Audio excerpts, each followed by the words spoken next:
That's what I'm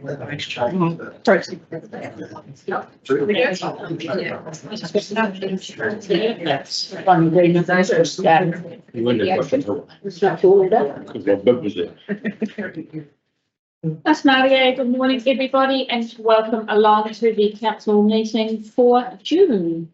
Councillor Claridge will start us off with a karakia, please. Iti mana haru, waiti matarona kia marama, kia whai tahi ngā mahi katoa, ki mahai tukaha, aroha atu aroha mai, tato ia, tato katoa. For this gathering, seek knowledge for understanding, have purpose in all that you do, stand true, be strong, and let us show respect for each other. Thank you, Lynley. Now, apologies today. We have Councillor McKinley and Councillor Patterson away and Councillor McPherson off today. I'm happy to move those. Sarah's happy to second them. All those in favour? Against? Carried. And then we move into our public forum, and it is wonderful to have some people here today for the public forum. So first up, I'd like to welcome Hayley Anderson and Richard Thompson from Central Otago Arts Services Limited.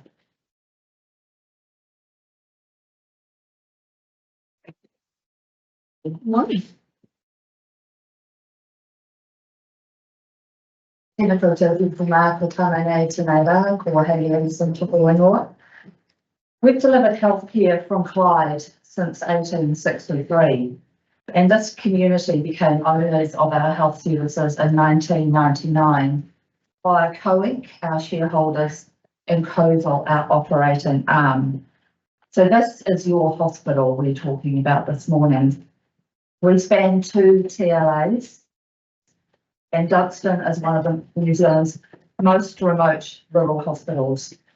Many of the population that we serve live 3 to 4 hours to travel from a base hospital. And the population we serve, as you know, is now growing to well in excess of 40,000. We also know through the research that happens across Aotearoa and locally that rural New Zealanders have poorer health outcomes. So I want to share with you what we actually do at the hospital. We offer acute assessment, high dependency unit, Vincent ward, palliative care suite and rehabilitation services. During the day, referral is via general practice, ambulance, and we have no walk-in emergency department. We're not funded for that. We cover primary care, so the work that GPs would normally have done after hours from 6 p.m. to 8 a.m.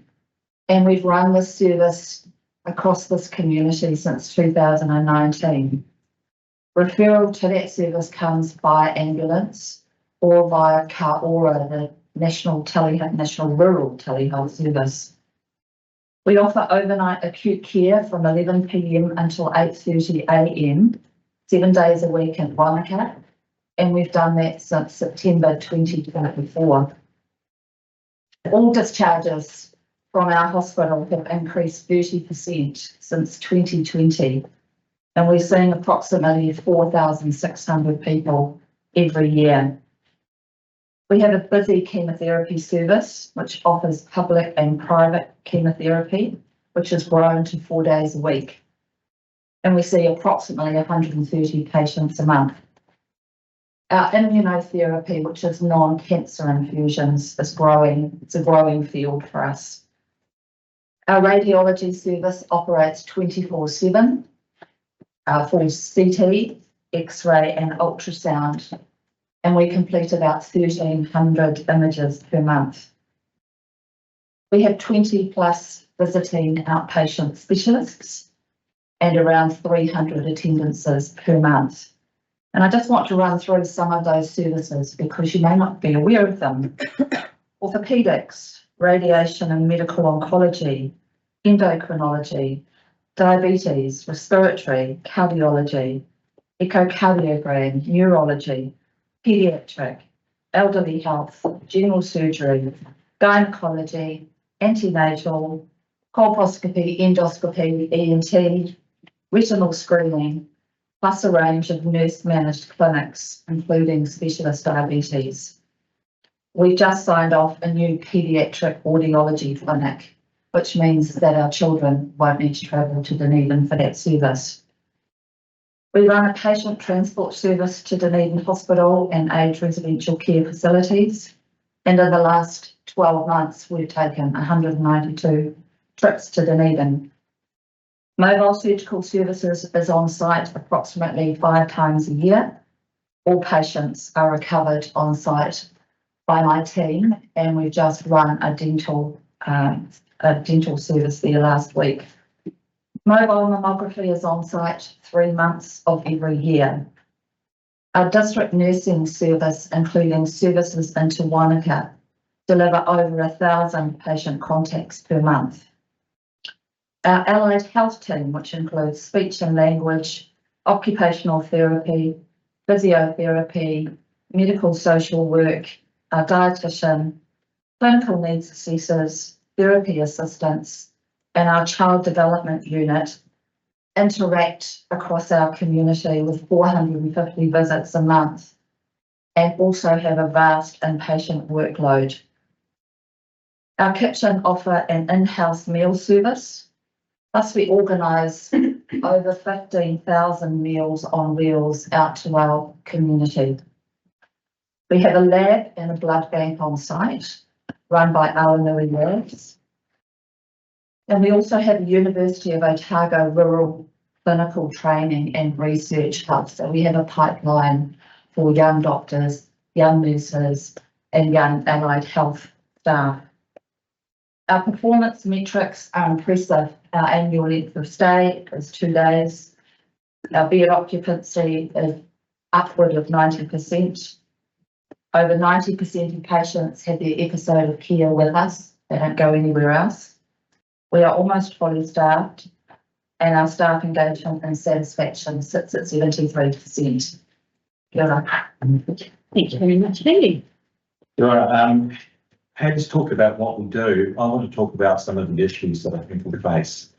Dunstan Hospital is a critical piece of infrastructure in this region, but I'm not sure it's as well understood by the representatives of our community as it should be.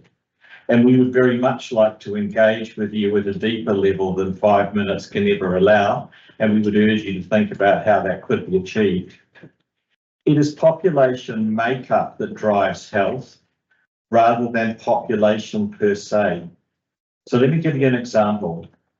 Both Lakes and Dunstan handle over 90% of medical admissions in-house without sending to a base hospital.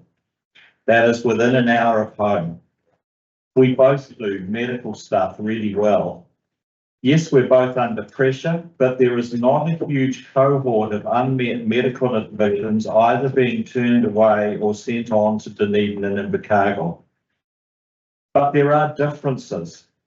Dunstan has 24 medical beds, Lakes has 12. Although the population this side of the gorge is only about 30% more, in 23-24, Dunstan had over 2.5 times as many medical admissions as Lakes. And if I could hit that slide, we're all looking at. Just medical. So, why is that? Because our population is relatively older and poorer, and of course it's larger. Queenstown, however, has a 10-bed walk-in ED, and it's under pressure. Dunstan has a 2-bed referral-only ED. It's also under pressure. So why does Lakes have so much more in the way of ED? Because in large part its population, and especially its visitor population, are younger and commensurably more risk inclined. So it's population makeup that drives health needs and determines that Queenstown has half the number of medical beds, but a great deal more ED capacity. We could and should build on what we already have to meet those two pressures. And we're a disaggregated population with multiple population centres.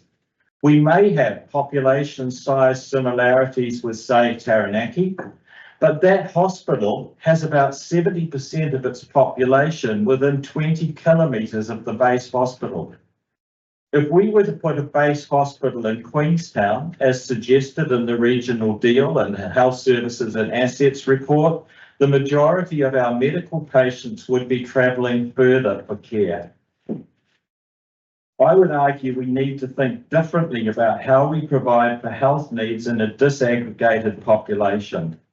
And we should focus on health services rather than health buildings. And in case I'm misunderstood, I am not saying we're against a secondary hospital in the region, but there is no region outside of Auckland that has 3 base hospitals, and arguably none other than Southern that have 2 now. A third may be a very long way away. And a base hospital incorporated into a private facility in Queenstown should not be the only option on the table. We should be building on the 2 jewels we have rather than replacing them with a single facility further away from home. For example, as population grows, we could expand medical bed capacity here for our people at a comparatively small capital and operational cost.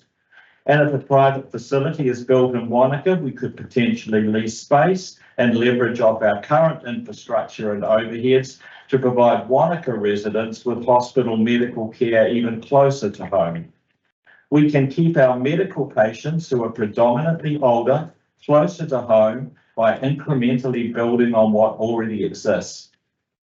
We can keep oncology treatment and outpatient appointments and diagnostics and rehab services closer to home by building on what we have.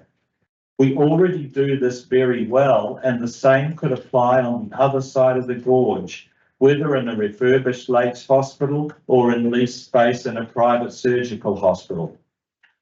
I'm disappointed that these possibilities are absent in the Health Services and Assets Project report gone to the Minister, co-sponsored by this council, or the regional deal proposal signed by this council.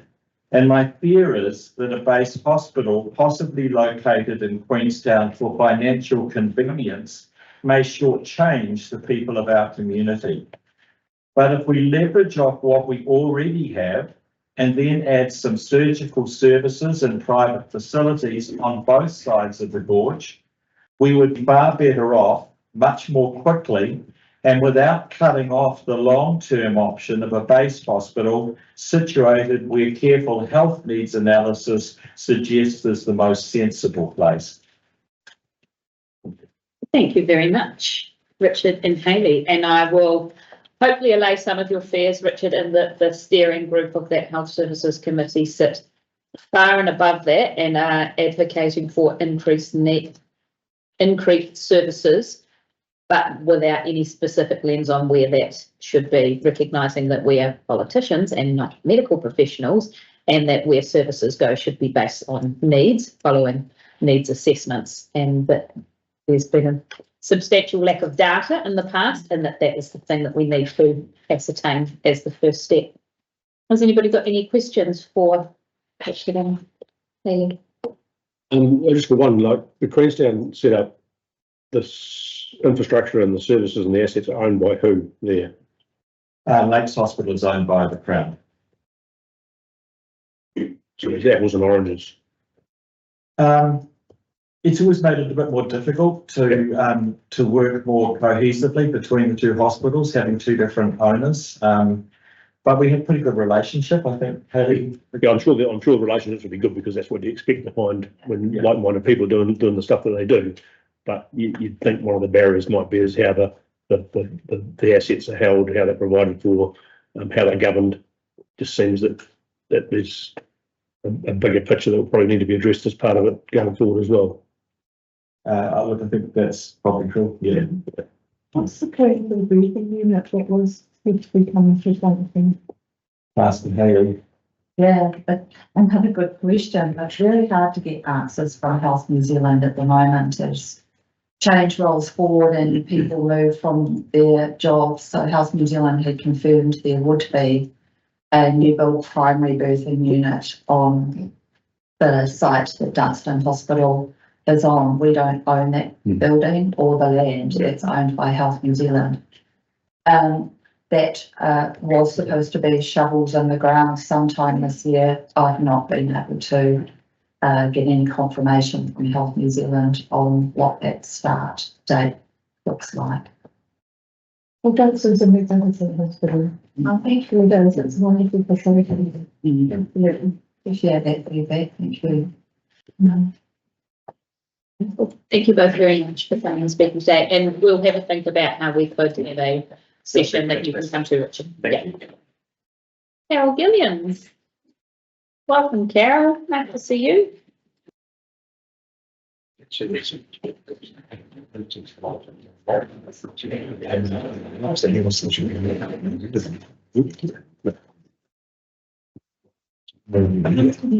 said that he had updated his electronic statement or something today.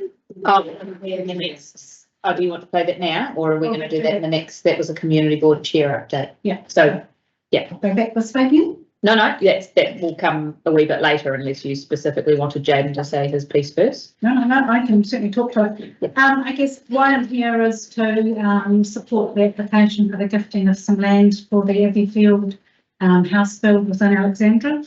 The key things that I wanted to present were the key issues of one, housing, and one, people. Within the housing, it's the appropriate level of housing and also the affordability of housing.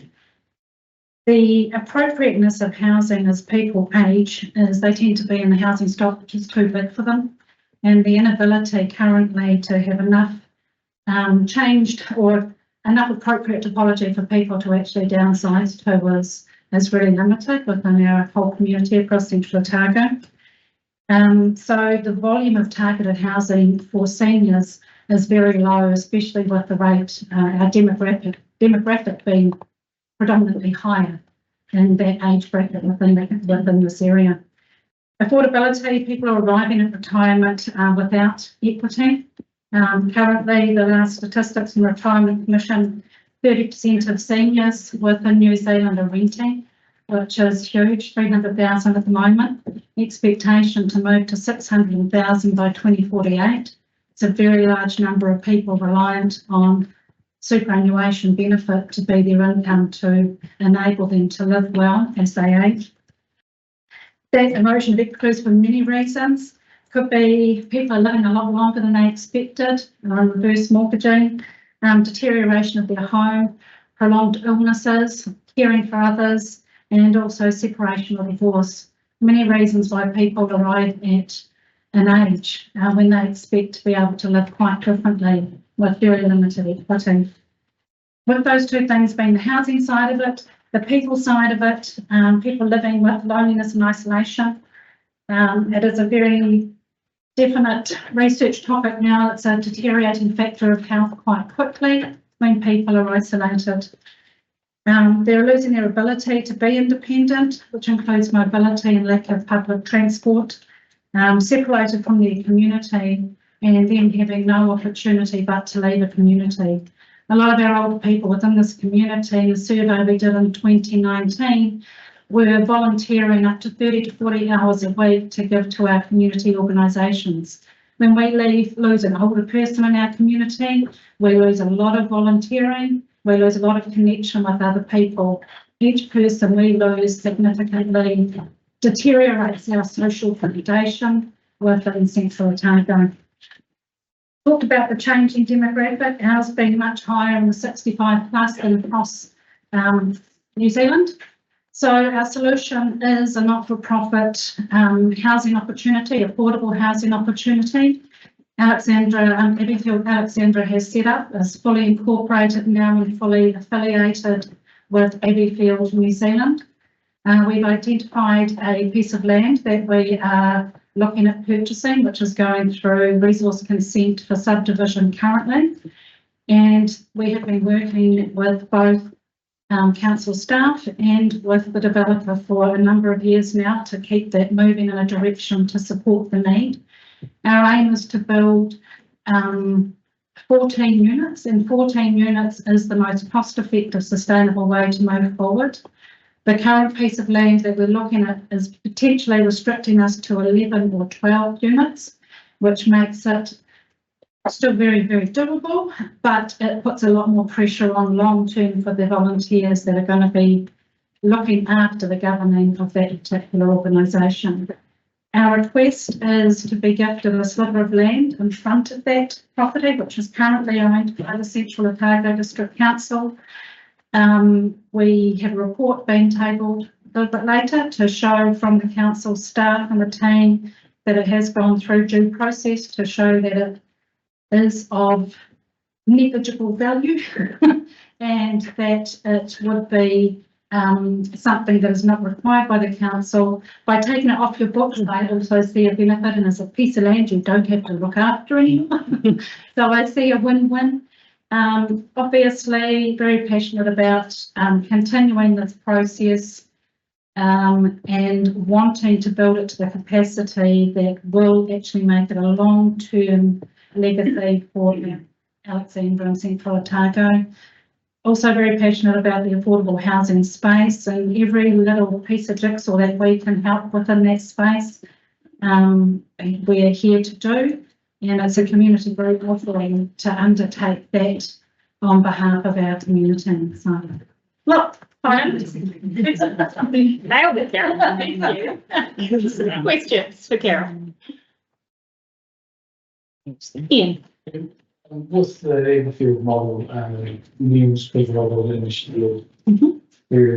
So, and thank you for bringing it up. One of the biggest differences about an Everfield house is the rent they are paying is also including the unit that they are staying in, the studio unit.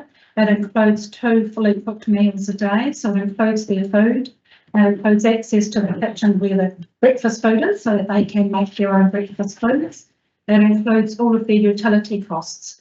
So basically it covers really all of their operational, cost of expenditure on that weekly, monthly basis. And the ethos is that that is always below what the current superannuation entitlement is, so that there is no person within that age bracket who cannot become a resident within Everfield. So it's ensured to be affordable. And nutrition is a huge thing for older people. As you start cooking for one person, you don't necessarily cook to the same degree. Shared Kai is a well-known, researched way of keeping well, eating well, nutritionally eating well, and having that time where over a meal you have a lot of companionship and socialising. So the answer. Thank you, Carol. Any other questions?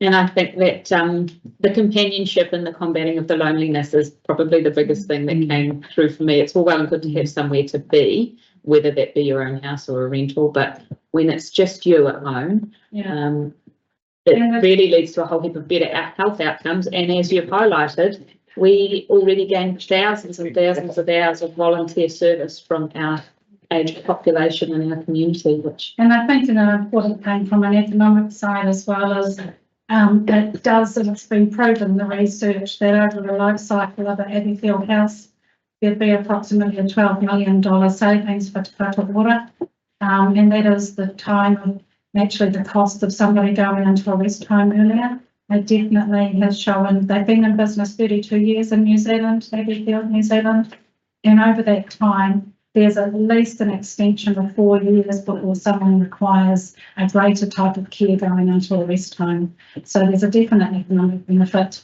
on top of the lovely emotive stuff that sells it for me. Wonderful. Thank you very much.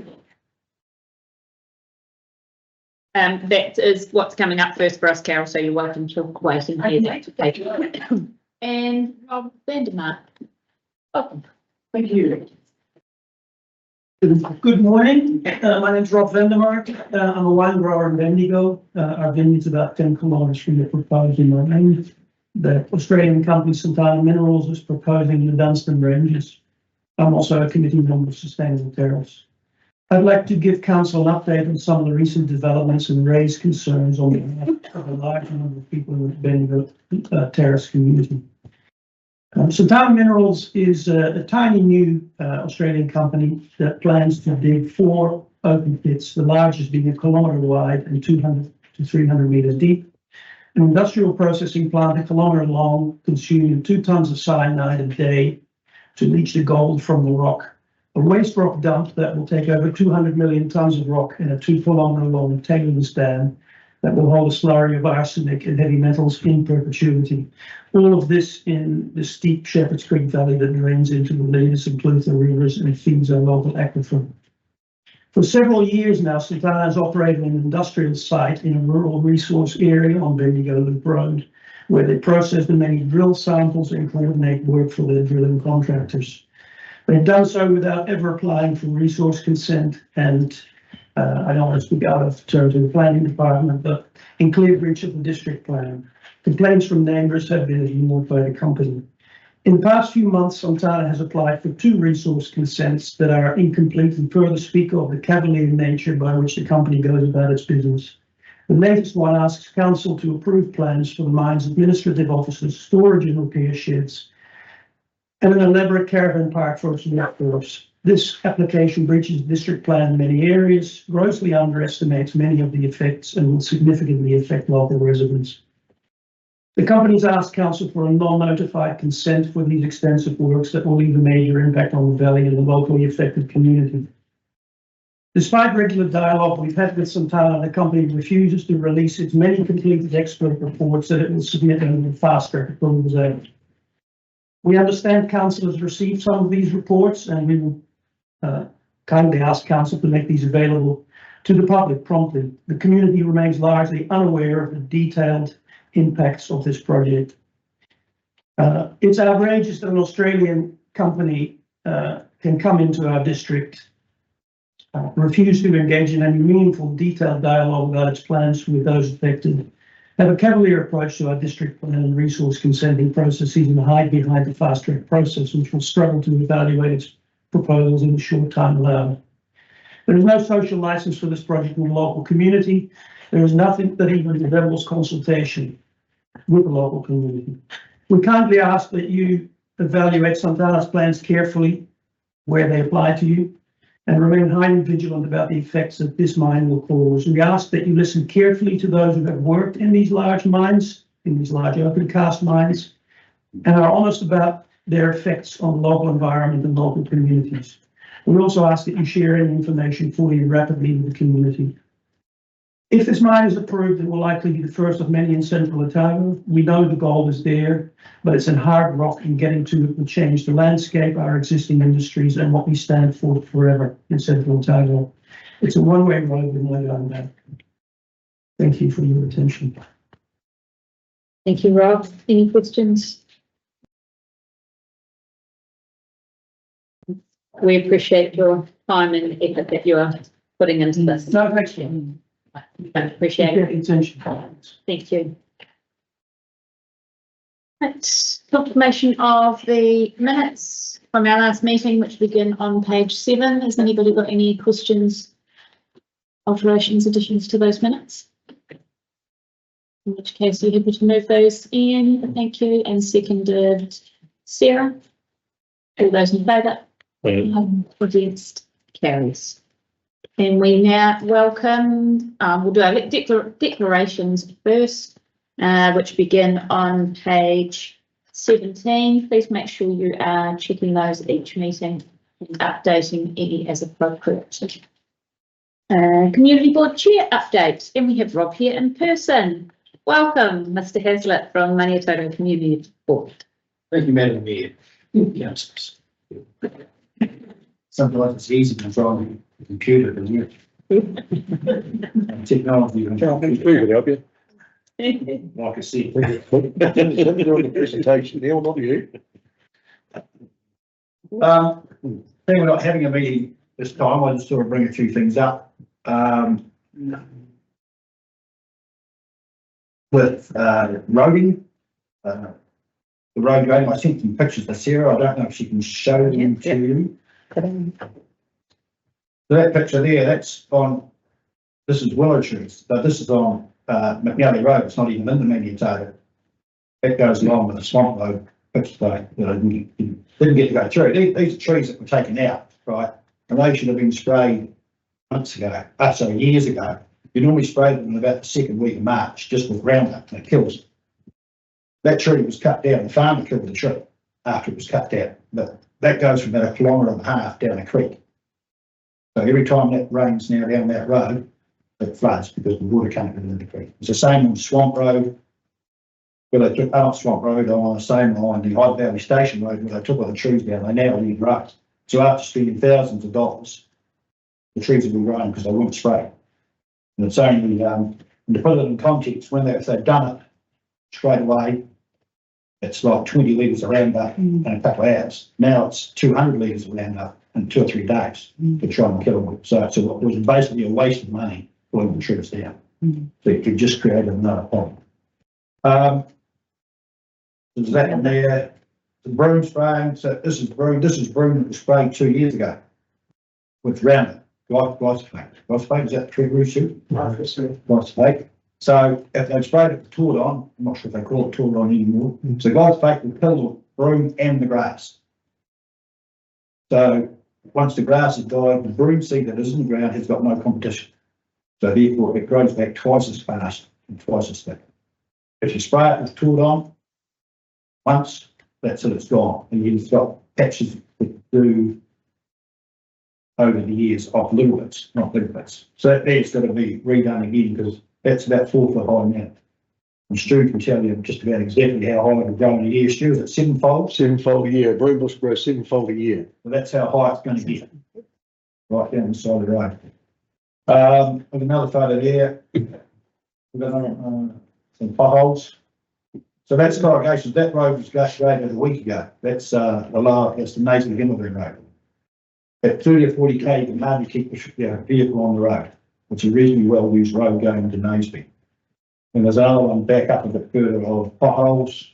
Oh, so that's McNally Road. That's the trees. That's the other trees up. They cut the tree down on McNally Road. So that's all the room you've got on that road now. And they need to be. Just leave them all off and we can turn them back on. Yeah, then we can see the pictures. Thank you. So that's all the room you've got on that road.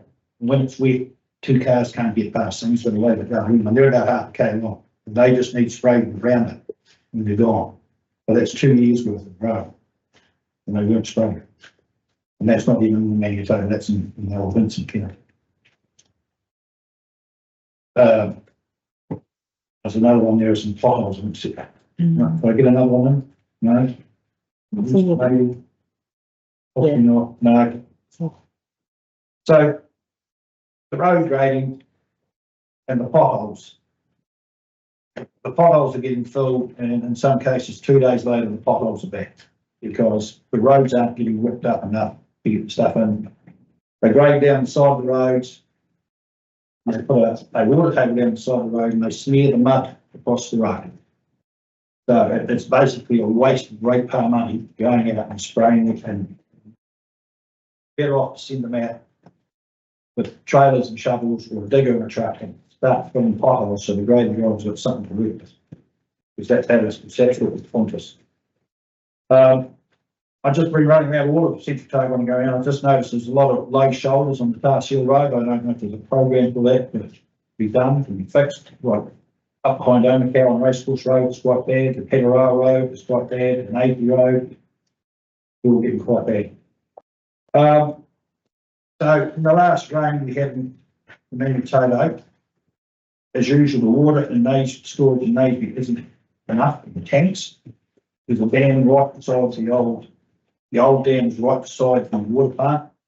I don't know if it's a plan for the council to actually get a contract up there to look and see what it would cost to reinstate it. Because the cost of tankers going to Naseby every day, you're just lucky it wasn't school holidays. Because there would be 3,000 people in Naseby, and there's no way we'd keep it up if you continue bringing tankers going up and down the road. So whether or not there's a plan, I don't know, if I haven't heard of one, and that needs looked at. In the same rain, and rainfully we had water notices because the dirty water got into the plant. So I'm sure there's got to be a tap, someone can go up there and turn the water off before it gets into the plant. I don't know if it's automatic, you can do it, hoping they can do it from the office, they can turn it off. Surely that would be the simple way out of it, stop the dirty water going into the plant, and just put a conservative water notice there, instead of having a boil water notice for 6 days. The other thing is in Manitoba Park on the kids cricket ground, there were sprinklers put in. Most of the sprinklers have sunk down below ground level. The contractor put them in your time about these jobs that are done. Does someone go and check it after they're done to see if it's done properly and if it's going to last for more than a year? That's another thing. It's quite bad. Another thing is Trilogy is taking over next week. Am I correct in that? Next week's the time. So the response time in a place like Ranford, if something goes wrong in a hurry, is it the same system for Trilogy to ring someone to get it fixed within hours if the main water line bursts, or do we have to sit and wait? It's the same obligations. By The same response time that's required under the law is what they've been contracted to provide. and who will do it?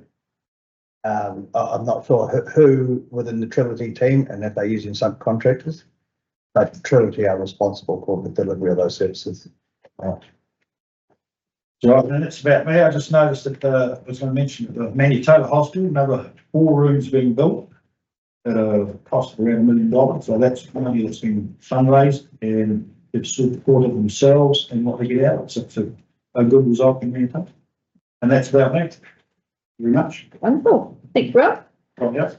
Thank you. Questions for Rob before he's out of the hot seat? He's covered it all. Yeah. Any good stuff? Yeah, where's the good news, Rob?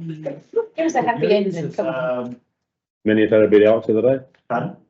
No, that was easy. It's just normal work. That's right. No, everything's quite good. I mean, David Scoons has had the pool going very well last summer. That's it. David who? Yes. It's been a lot. Yeah, very, very well last year, and hopefully we'll work again this year. Apart from that, the halls are a bone of contention. You're going to be a bone of contention for a while. That's also you. That's Perfect. Thank you very much. We really appreciate you coming first, Rob. all right, thank you very much. Cheers. Good afternoon.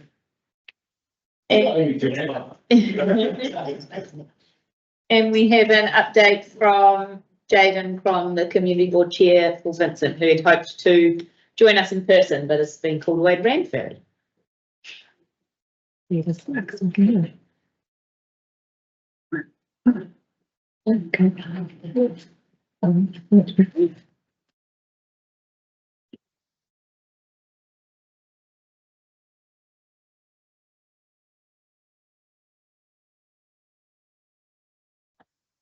Good morning, everybody.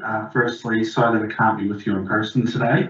Something's come up that I'm unable to get out of, but I still thought it was really important to represent the VCB's views this morning and to give you guys a bit of a rundown on something coming up on the agenda.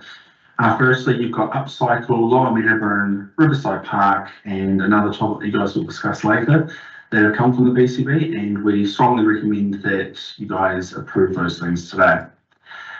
The main thing I want to talk about is the next agenda item for you guys today. That is the Abbey Field request. So back at our November 24 meeting, Carol spoke in the public forum about the work that the Abbey Field Trust has been doing and the positive impact this could have for our community. Since then, Carol and council staff have been busy working in the background to get this report to you today. Due to the timing to get this across the line, we needed to do things a bit differently. So that's why there's no formal recommendation from the VCB today, and I'm doing this wee video for you now. So at our last meeting, we had a workshop at the end where the board unanimously agreed to support this project and push for the gifting of the strip of land outlined in the report.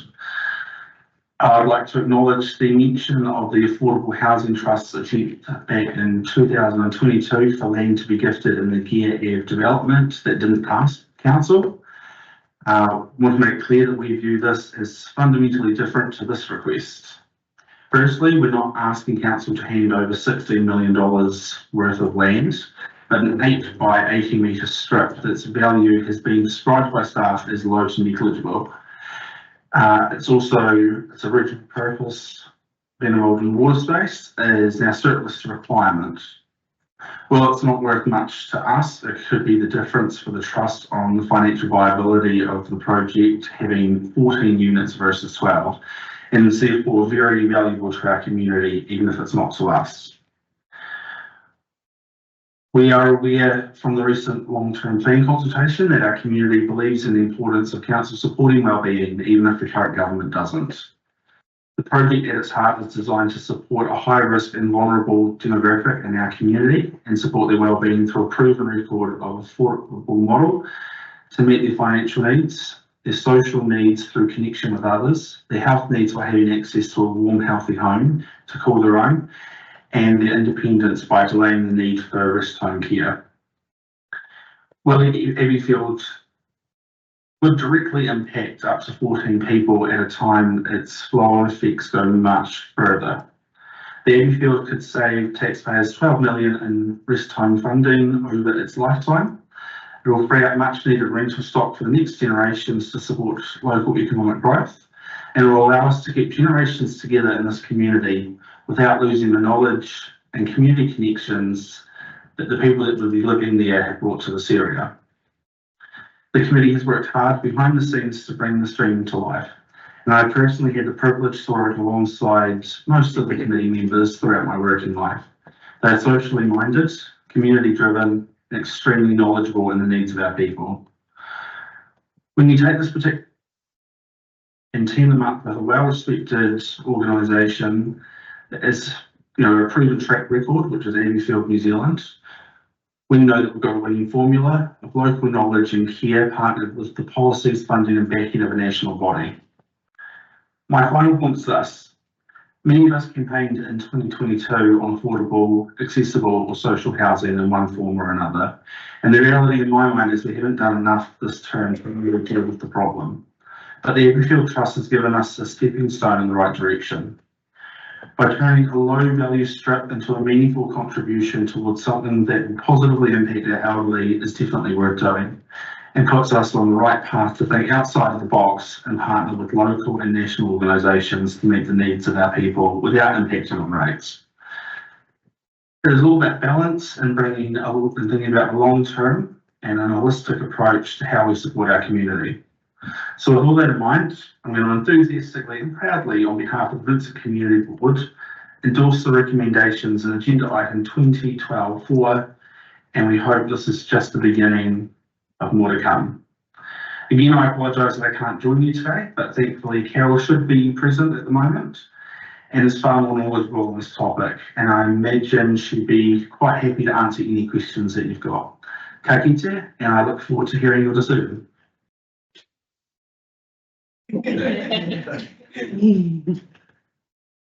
Excellent.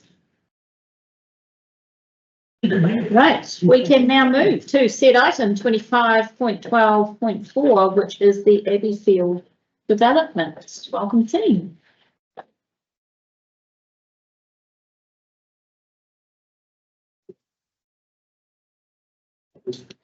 Morning, everyone. Just firstly, I'd like to introduce Zelda Zeely, who's the team leader for statutory. She's met a few readers. This is the first time running council, so she's been furiously writing all these reports, which is absolutely great. Is it a possibility, Sarah, that we could get that picture up onto the screen and then I can talk about it?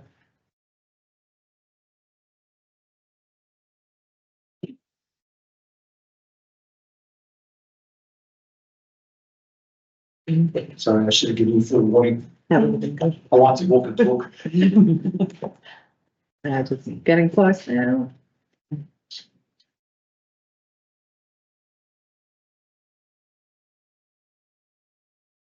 So, the land in question is, this is the part of land that Abbeyfields have negotiated with purchase. strip is this small parcel that's running just in front of it, which is how it was 80 meters by 8. So it's about 600 square meters, and it doesn't affect the right of way going all the way down to the rivers. It doesn't affect the access ways for the openings on the road either. So it's a good piece of land. It doesn't affect it. We've got water infrastructure in there as well. So in my opinion, it is not worth much to us, but obviously to every force is worth quite a bit. And you can see when they survey they did here, they've got a little bit of and I would say bare ground sort of. So the building platform needs to be sort of circulated over here. And if they gain that strip, that allows them to get the 14 units. And then I'll take the papers read. Any other questions? Question is amazing. What was my question? Ah, sorry. It shows there on that plan a right of way coming off the end of Clutha Street. Yeah. So how's that going to be provided for? It's still wide enough to provide. Yeah, no, but legally, there's no access because Clutha Street stops. And then it's private land. So that was for future development over there. So there is a right of way running down this whole strip over here, and it's for access for this, and I think that lot over here. So it can be opened up. So the proposal is a right of way over that whole strip of That that right of way already exists. already exists. Yeah. I think it's not. Very clear hard, from that very- picture yeah. that rectangle part is divided in half. So when you look at this part here, from that picture, it looks like it's this whole piece, Oh, no. but it's just part of it. Just If you that want to piece. maybe point that out on the. Yeah, can you, there's another picture on there, Yeah. Sarah. On page 26. It's a pretty crap drawing. Yeah. Here's the, right of way. Yeah.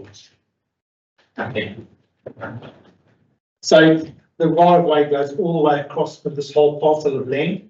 We're talking about that strip in front of that other place. So then this is the roadway over here, the width. And there's a property over here that extends, their fence extends over there. So it's taking the corner of that fence all the way down. Hopefully that clears it up a little. So the right of way that currently is in place to go to both left and right stops at the end of the section boundary. Come down left. Yeah. Left, bang there. So the right of way that currently just stops there. No, No. There's a segment behind that we own, so that's our land. The right of way, off the top of my head, it looks like it extends to about 100 metres.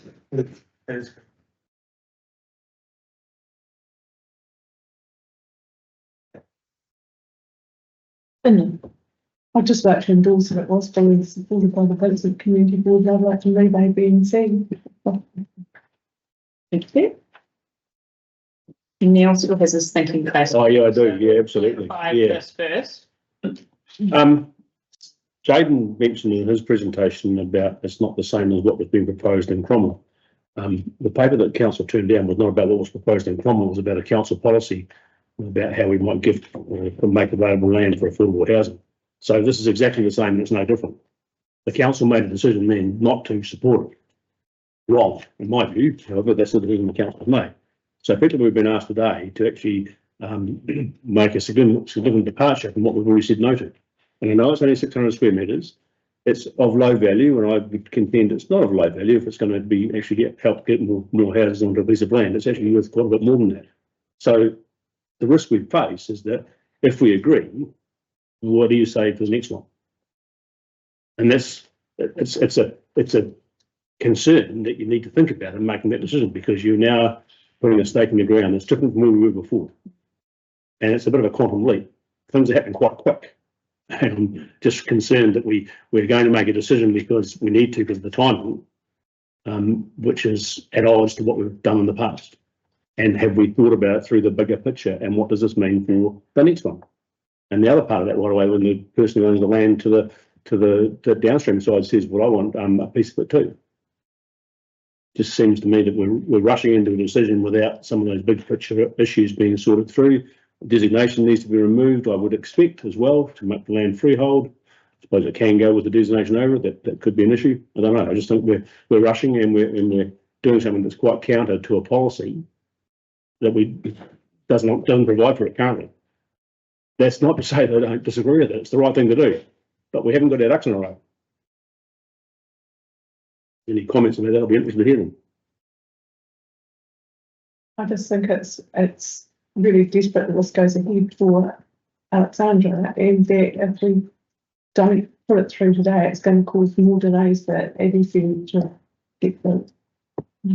I think this has been on the cards for a number of years, as opposed to a rushed process. And I guess what Neil was saying is we have previously made a decision regarding council land, and you could argue that it's council land full stop, or you could argue that there is a difference between a piece of land that somebody else could build a house on, or that could be sold at market rate for a different purpose, whereas arguably this piece of land couldn't be sold to somebody on its own at market rate for a different purpose. And whether you want to have the discussion now and go forward on a case-by-case basis, which would be, I guess, kind of in line with what we've done previously, because we also had a discussion around a piece of land at Dunstan Park. Do you have anything that you want to add to that, Saskia, or recognising you've been across the affordable housing decisions in the past? Yeah, so I'd just like to clarify a point. When the trust first approached us for Gear Avenue, it was a residential zoned piece of land. And effectively they were saying, give us this piece of land, it was a certain size, but they had not secured any funding to build any infrastructure on top of it. So it was effectively gifting a piece of land, that was it. The banks at the time were actually not really supplying a lot of loans when they were going against the land. And it was that big shift and turnaround that was going down. Not how I recall it. I thought we turned down a policy that the council developed to have land and not a particular amount for the trust. It was about the policy to provide land. I think that the two are not connected. They're not being, I'm just saying that there is a difference in the scenarios over here. So this one's got a designation over it, it's got right of ways over it. So it effectively becomes non-usable unless it's just a piece of the strip coming out. That's all I have to say. In relation to the policy aspect, so yes, after that decision not to give the land, where council landed was that we made a policy that was that first home buyers would get first dibs on the Gear Ave land.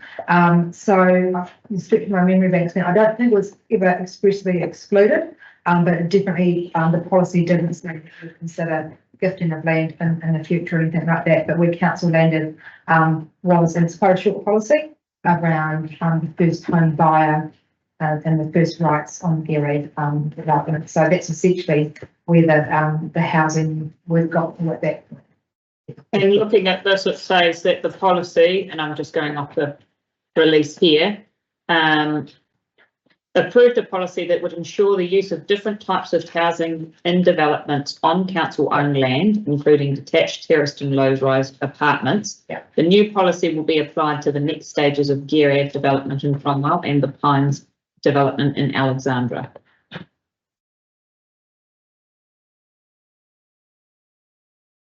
Do you want to? It's my understanding that because of the right of way movements across this piece of land, it's fabulous. That's what you're saying, isn't it? Yes. Can I just quickly hop in there? The right of way can be dealt with under the residential tax. As can the uplifting of the designation. They are process matters that can and would need to be dealt with if the council. In relation to the policy question, council at any time, as you'll know, can deviate from, you've got the power to deviate from your policies when there's no legislative impacts. So in terms of, if you were of the mind to approve the decision today, I have to obviously move the, about, the new council really revisiting, sort of the stand on housing, if it's going to be case by case basis, and what parameters, if you were to consider gifting in the future, what parameters you might consider gifting of land, whether it be for something like, the Abbey Fields are quite a restricted, gifting, or that it's quite open. So we could put that on the work program to bring back. I don't know what the policy is, because I can't find it, there's no room here. It's not there.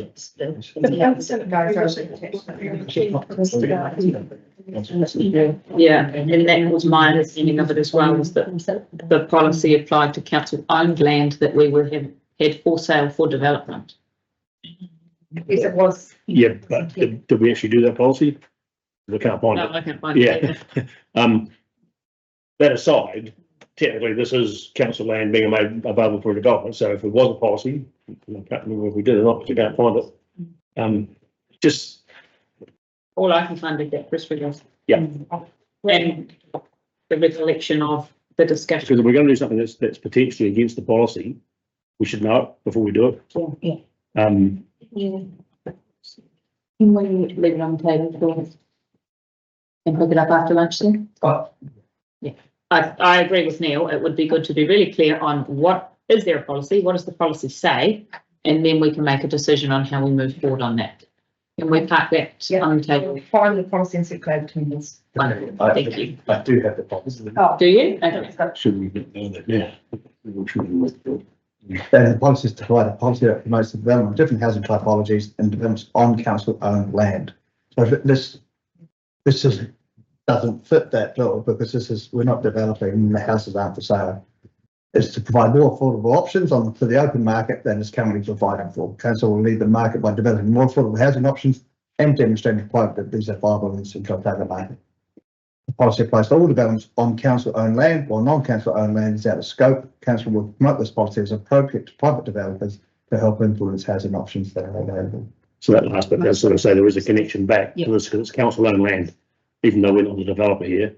And it probably helps the recommendation. That's right. Yeah. We'll promote this That's what policy we as want to promote. appropriate Yeah. to private developers to help influence housing options that are available. But again, it talks about typology, it doesn't talk about the gifting of land, and that's the bit that the policy. And I think I think there's a case for this part to be on a case by case basis, because this is not something that we ever could have foreseen in writing. A policy to deal with the gifting of land, and probably would not have been picked up in such a discussion if we'd even had one prior to this. And the gifting of land, like that decision was made, actually right, that wasn't put, there was sort of subtle silent, and the council made that decision around the ERA, and say, as a consequence of that decision, an amendment to this policy was made around that gifting, the preferential purchase for the first time buyers in our developments, but we were silent on any future gifting. And which then comes back to is the council decision.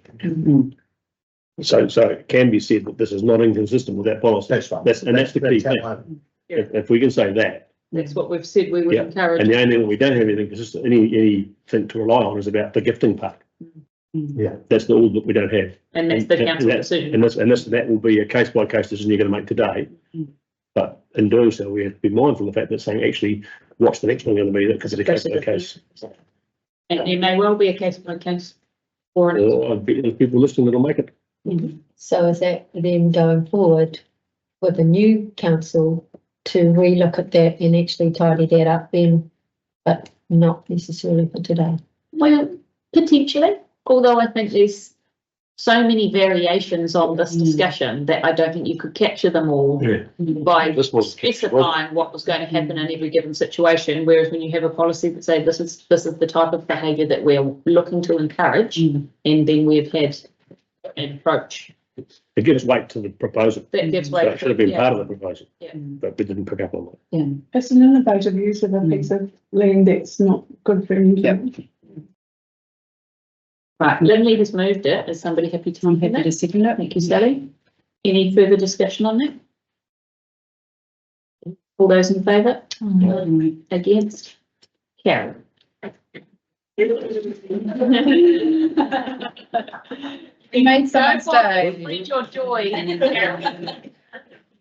Knowing my behaviour outside of the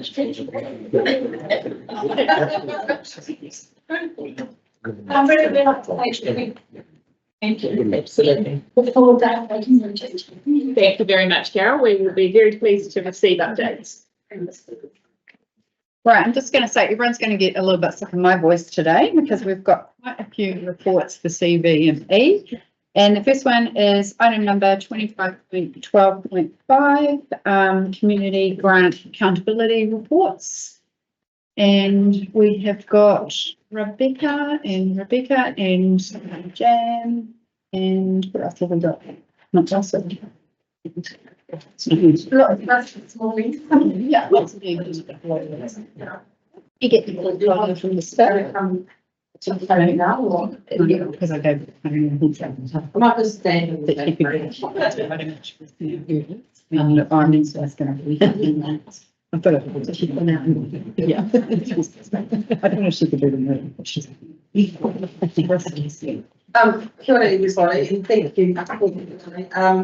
So in alignment with the Council's grants policy, the Central Otago Heritage Trust and the Central Otago District Arts Trust have both provided an overview of their activities, for the 23-24 financial year in alliance with their 24-25 grant from this council. So council has provided a grant of $44,000 to each organisation, and we'll be here to talk about what they have done as part of that.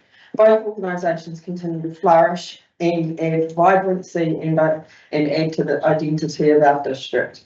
For the Arts Trust, I'd like to acknowledge Rebecca and the board for their continuous work in this field. And particularly Rebecca, to thank her for her ongoing assistance and support for various projects. And I want to particularly note in this report of the Alpha Street multicultural mural on the football, building there, because it's magnificent. And being part of that opening was quite a special day. But it's just one example of many that the trust make happen across our district. I also want to, in terms of the Central Otago Heritage Trust, their amazing work, and you'll read about their membership continues to grow. But I particularly want to mention Maggie Hope, who was the coordinator up until April when she's gone on to retirement, I imagine. And she has done a magnificent job for the Heritage Trust, and really want to acknowledge her work and to thank her for it, and to welcome Anne and Kelly, who is the new coordinator, and we look forward to hearing from her today. So I'll now leave it to the trust, to each trust to speak to their report. Who would like to go first? I think Brian's going to speak to us. And I'll just sit here and listen to the presentation. Thanks, Rebecca, and good morning, everyone. As chairperson of the Central Otago District Arts Trust, I'm pleased to speak to our accountability report on the grant funding provided. This report demonstrates how we've stewarded your investment and the outcomes we've achieved for our community. Over the years, we've built significant evidence of how supporting the arts contributes to regional development and community cohesion. Our 23-24 data tells a story of community engagement, 1,700 monthly website visits, a membership network of 160 artists and venues, with members constantly growing, and over 600 events advertised across the region.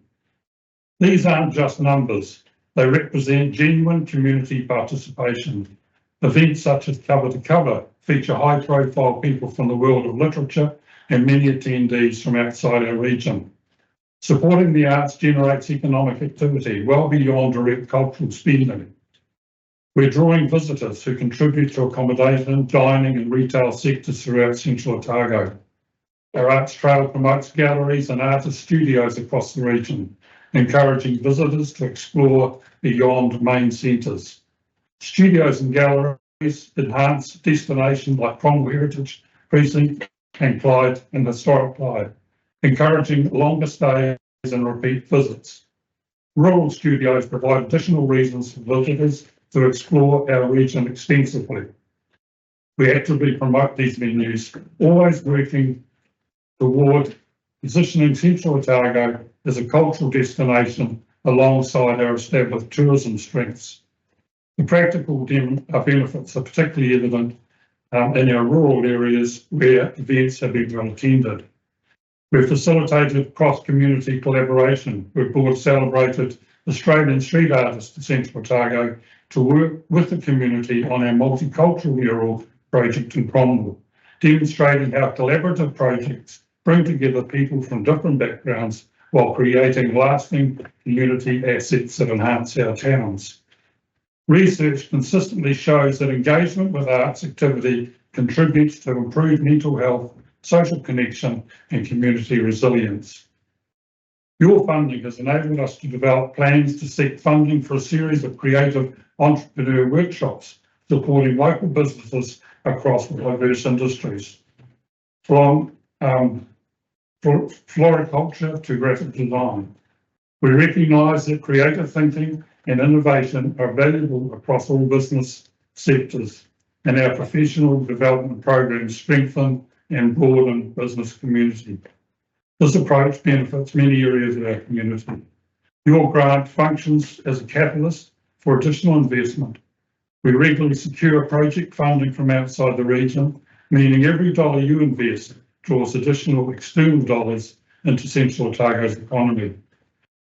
Additional projects we've delivered through external funding in 2023 include the NZQA Touring Art Exhibition, bringing national exhibitions directly to Central Otago.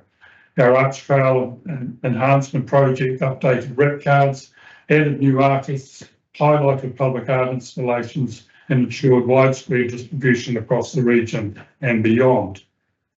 We've completed comprehensive Kodak rebranding with new visual identity and branding guidelines, and initiated planning for a website redevelopment project for centralotagoarts.com to enhance visual appeal, user experience, and better represent Central Otago's diverse art scene. In 2023-24, we began work on our Youth Arts Initiative and have since established a program celebrating local youth creativity, providing resources and pathways for young artists. These projects demonstrate how your foundational funding enables us to secure additional resources and deliver outcomes far beyond what the original grant would allow. We maintain cost-effective operations through our volunteer trustee model. 7 trustees contribute their expertise and time, enabling us to extend our reach and impact well beyond what that funding alone would allow. This structure ensures efficient use of public funds while delivering comprehensive regional coverage. It is well documented that the arts and culture enhances quality of life, and we all have a connection with art and culture daily. In conclusion, the artistic highlights for the 2023-24 year demonstrate our effective and strategic utilisation of council funding. We believe your investment represents exceptional value. We're delivering regional economic development, tourism enhancement, community services and social infrastructure through an efficient partnership. Thank you for your ongoing support. Together, we're building cultural assets that contribute to community development and help position Central Otago as a vibrant, resilient place to live, work and visit. I'm happy to take any questions. But before I do, we've got a new initiative that we're currently working on around Henderson House, and I'd like to ask Jan just to quickly outline what that involves. Yes, I will be really, really brief because it is quite a long story, and I'm really happy to talk to anybody who would like to know a little bit more, but just a wee bit of background and what we've been working on. Most of you will probably know that the Henderson House Artists in Residence initiative was established in 2007, and it was a result of Russell and Barbara Henderson's family's generous bequest and wish to use their Alexandra property for charitable purposes. I'm assuming you know where it is. It's in Ernst Lishka House on the other side of the river, just along Earnscleugh Road, on the right-hand side. During its lifetime, the house had, or during the Henderson's lifetime there, the house had always been an artistic and creative hub. And so the idea of turning that family home into a residence for artists seemed like a logical progression. The Russell Henderson Charitable Trust is administered by a case manager at Perpetual Guardian in Dunedin, who has, well, this particular guardian is new, but they have over the past years been supported here on the ground by a local advisory trust board. However, 2 years ago, the 4 members of this advisory trust board resigned, and it had been suggested, I've actually been working on this since about 2021. It was suggested back then that Kodak may wish to become involved, not with governance, not with maintenance or finances or anything to do with the day-to-day running of the property, but rather that we provide on-the-ground support for residents. We assist in the choice, selection and invitation of the residents. We facilitate community involvement once the residents are here, and generally have a duty of care towards those Henderson House artists and residents. And in return, each artist has and will leave an item of work in the house. So by doing so, building up quite a unique art collection for the community. This is an exciting opportunity and involvement for us, and it fits exactly with our philosophy of enhancing Central Otago as an arts destination. There's still quite a way to go, and we're still in conversation with the Perpetual Guardian trustee in Dunedin, or I am, and so I can't tell you much more at this stage, actually, but they're just, it's a new initiative for them as well, because now all the landscaping has been completed at the house, and it's as if they want to sort of start a whole new project. So. And I think we believe, as trustees, we believe that there's a good fit between Kodak and that particular.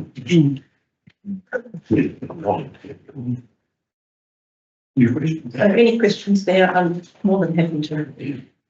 Yeah, and this is not whether I think the investment this council makes on behalf of the ratepayers in arts or heritage or else is right or wrong. How can I best tell the community here that our investment in the Arts Trust is the right thing for their rate money to go to?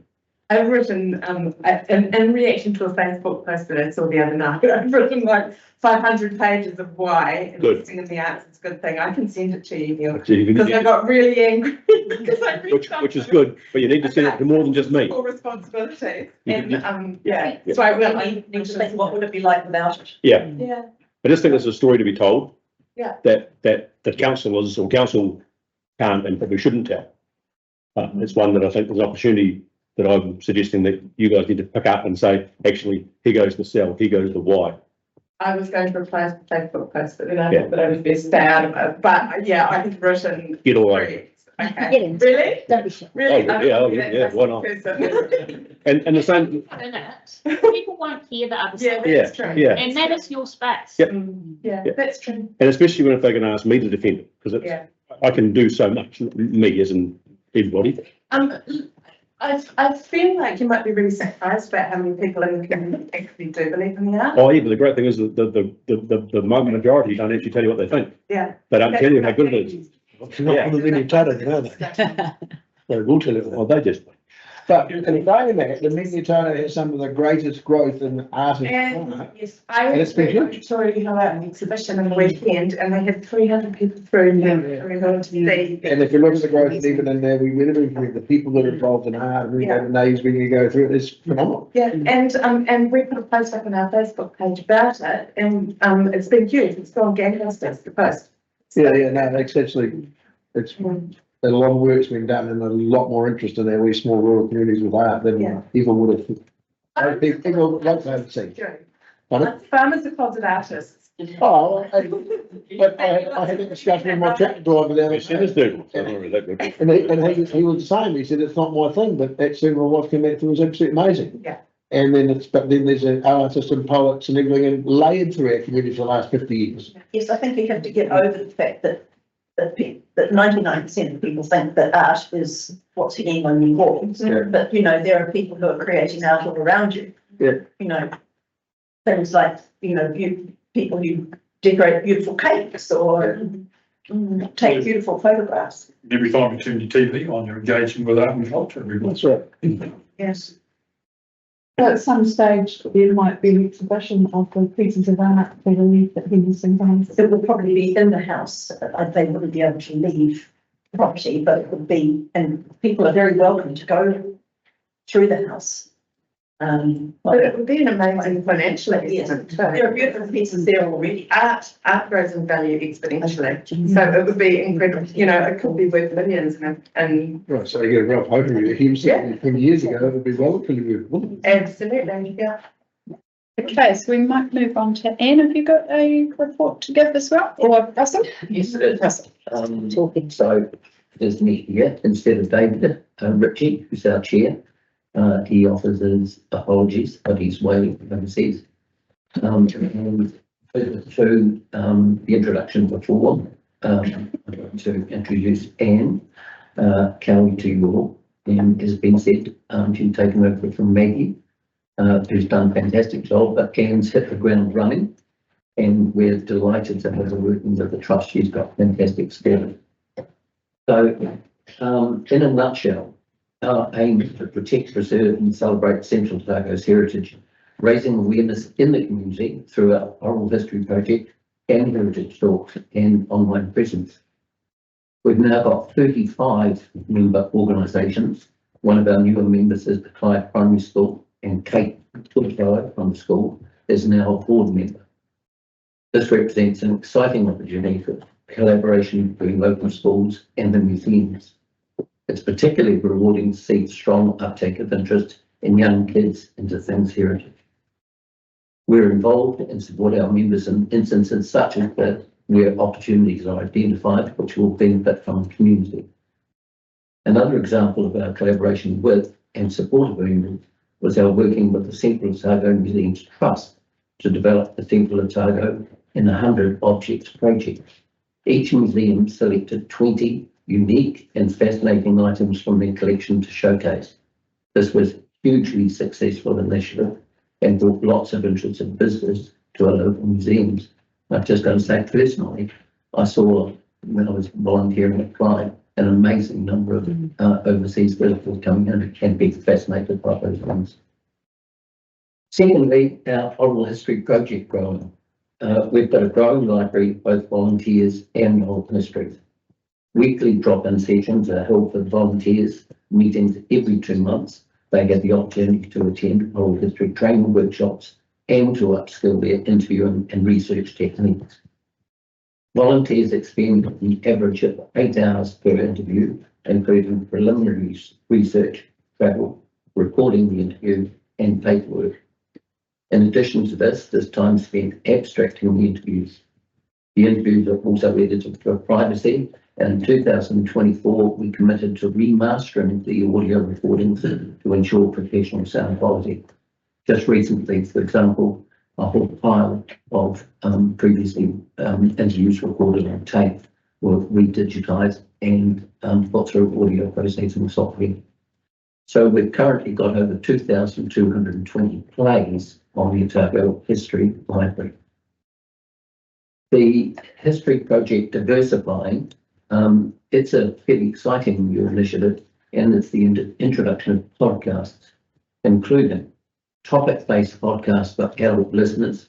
These are about 30 to 40 minute duration, and old stories for young minds. These are a shorter podcast created specifically for younger learners of primary school levels 1 to 4, and we aim to align these with both the history and social science curriculums.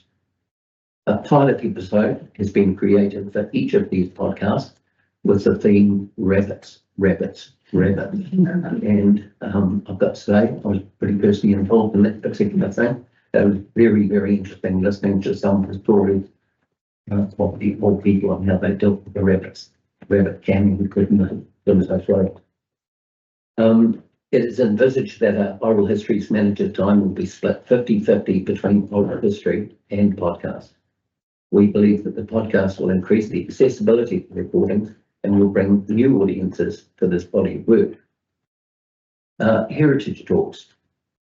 Over 1,600 attendances since the Talks program commenced in 2022, and now averaging just under 600 attendances per year. In the past year, we've held talks at Cromwell, Clyde and Alexandra Museums, St Enoch's Church and Erskine Hall, plus a hands-on experience at the Chapman Road salt band. A donation is taken at each venue, with all of this money going to the host venue. These represent our, and I think you'll see some of these here, represent some of our recent talks. Upcoming talks, we've got Murray Waker's Heritage Roses on Wednesday the 6th of August, and Twin Berenson talking about the moa on Friday the 22nd of August.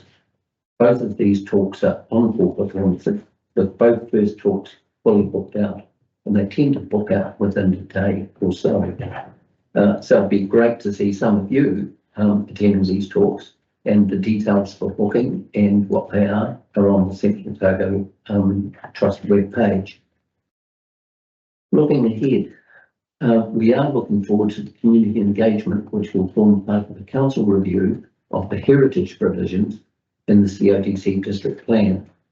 The outcomes of this will directly inform our strategic plan, which we're looking to update.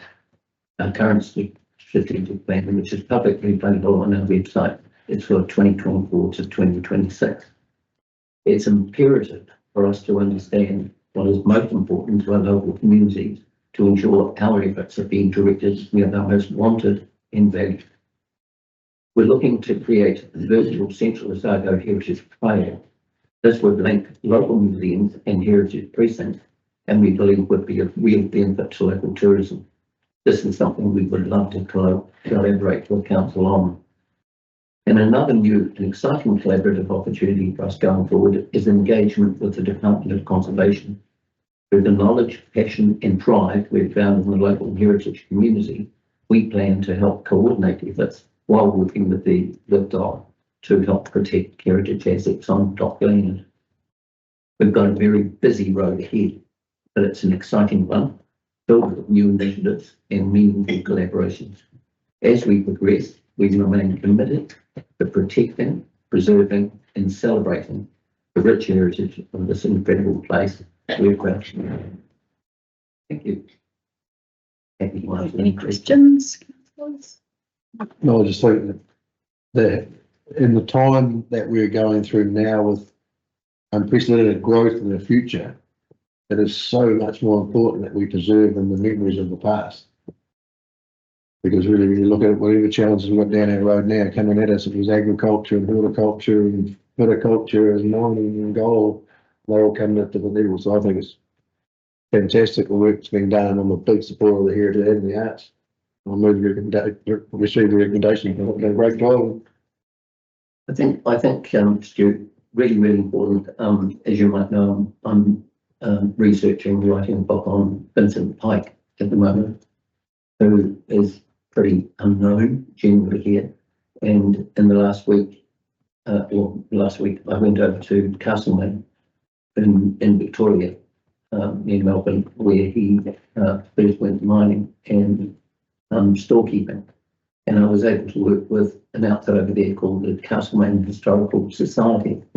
And they've got a collection of basically documentation on the formation of gold in Victoria and history of whatever. When you go to a place like that for research or finding out what you can learn from the past, because we can surely all learn from the past, it's an incredibly rich resource to be able to go and do that.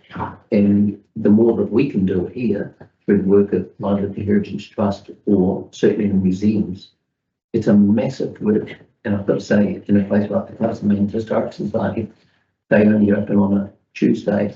They've probably got 20 volunteers that come in for the day, and they've got a significant number of those are just either digitising or documenting the various things like land records and what the people are up to. It's vitally important. I think it is important. My same question to the Arts Trust applies to your trust. I'm sure you're mindful of how to tell the people, tell the community about the merits and the importance of heritage to them that justifies the contribution they make. When you see, as I said, the attendees for the heritage talks are a really shining example of those, because heritage is not just things in museums. You know, it's the built landscape. It's everything. It's the story of the people around. So yeah, we're pretty keen on doing that, and particularly with young kids. And I think it's quite surprising. You know, there's been comments way in the past that museums are just doing things that nobody goes to. When you go and see the numbers of kids that are going through the various museums that we've got here, the 5 museums that we've got, it's amazing. And it's amazing the stuff that they produced after they've visited. You know, the story of the gold robbers and Clyde, or whatever it is, and they produced their own gold robbery in Whitburn. Yeah, the Whitburn. Because there were a lot of bad people in Whitburn. Well, you held it up. They held it up to Eaton Creek Pub and locked them all up and took the gold. Yeah. So, but I mean, you talk about the rabbits and the history. I get it every day, around 87 years old, but when people sit around and don't know and listen to the old stories, and that's the best thing about, you know, your memory being recorded. And so I said, now the awful like one day, she said she was on the train crash and high train crash. That's what I remember.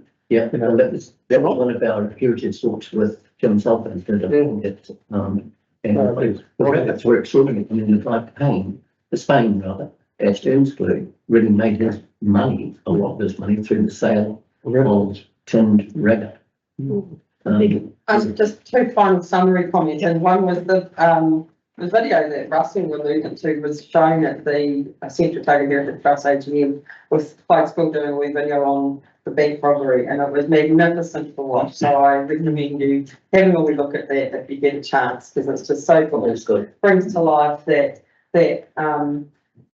looking back to look forward. And that was my final point, that those points that you made, Stu, just came up in the district vision work that we said, is that our community really does honour the past, preserve the past with an eye to the future. So just to thank you, this team.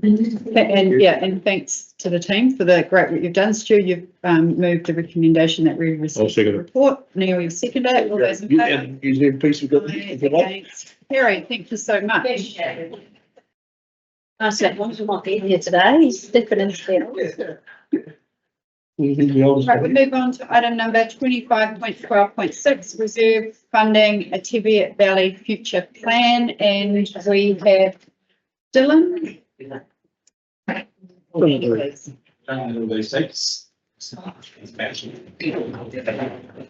yeah, the infrastructure, we've got Bill Gibson and Bill Wilson, but we thought, we should.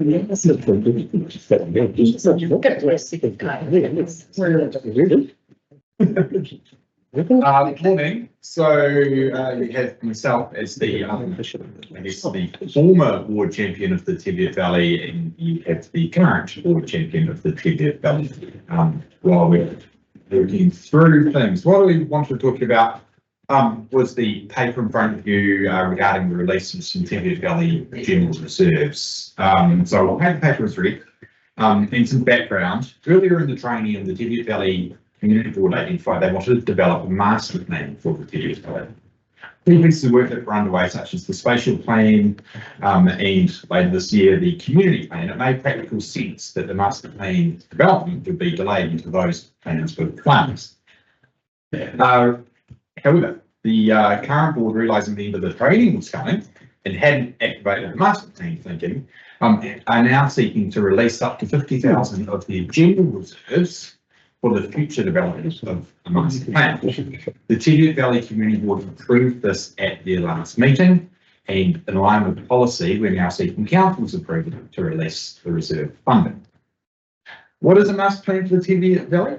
Well, exactly what it is still to be confirmed. It is, at a very high level, a guiding vision that pulls in plans such as the community plan and the spatial plan together, identifying where investment and resources should go into the future. If council were to release the funds, staff would begin to scope the work and identify how this would progress. And it's likely that that would happen through an external consultant who specialises in this area. But ultimately, the decision to progress and finalise the scope of the work would sit with the new TVFL board in 2026. So staff would then sit down with them in the new year and decide how they wish to progress. Is this how they wish to invest their reserves, and how do they see it working? And I want to offer an apology as well. I wrote this paper when I was in the midst of a pretty heavy COVID fog. And I missed a really, I know, look at that. I missed a really obvious option. And one of those options was that actually this decision is delayed until the new board is appointed, and we have a scope from the new board to undertake this work, and we work alongside the new board. So obviously if that happens, we won't do anything until after the elections and likely in the new year, and the community may be finalised by that stage. So leave it there. Happy? Any questions? Questions, councillors? You have actually alluded to that, that you've got, you mentioned in April 2026, which means that maybe you've just looked forward to look back. So your typo did do that. I think that seems like quite a sensible idea, given that we have two, and if you count the rural chapter review, 3 plans already currently underway for this area, and fail to see what benefit a 4th plan would bring right now. But I'm not sure if there was a particular reason why we would want to push ahead with that. Especially as you've mentioned, we are now pretty close to potentially having an entirely new board. Or the same board. Council. You've got over COVID. Yeah, and I take it one step further. Until actually that scope and other things have been developed, what are we approving? You know, sorry, that's not good governance. To approve a plan that we don't know what's going to look like. Really? I think it needs to have, and even before, all due respect to the Tibet Valley Community Board, but even before them approving it, they need to know exactly what they want to get at it, how it's going to work and who's going to do it. And then it can come back here. So I suggested that we either leave it on the table or we receive a report and leave it at that. I think Neil's kind of hit the nail on the head there. What are we asking for? And do we really want to go and ask consultants what we're asking for? Given they're heavily criticised as consultants for all things council across the country. And is there a crossover with this and the community plan? Yeah, community plan groups. Assume Tibet's got one. So they're currently going through a community. Rebecca's actually leading a community plan for the Teviot at the moment. So we haven't actually heard from the community yet what they want in the plan. So I'm on the mind as well that we should actually find out what the community want first. So I'd suggest that we recommend it goes be considered as part of the Tibet Valley community planning exercise. And if it comes out as a priority for the community out of there, then guess what? That's what drives it forward. There's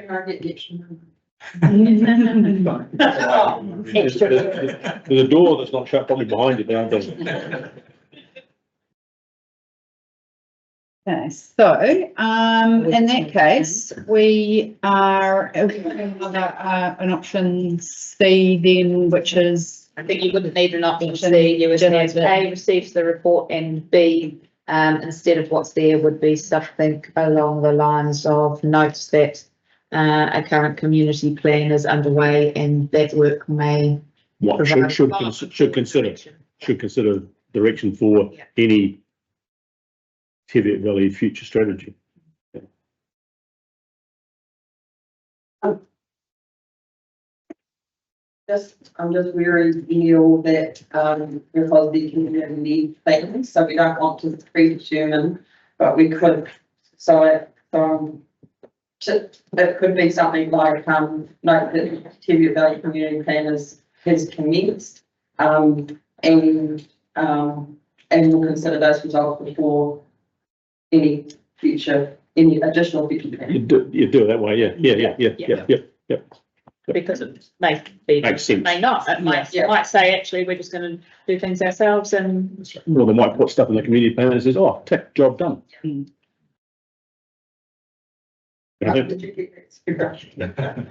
need some. Yeah. Let's work on the TV. And the other thing just to note is So that, note is underway and any terms of this may influence future planning. The Teviot Valley Community Plan is underway and the outcomes will be considered before any future planning plans. Or, and the outcomes of that will be considered. and should we say back to the Teviot Valley Community Board that with the outcomes to be considered by the Teviot Valley Community Board before council approves any funding? Because that way we're sending it back.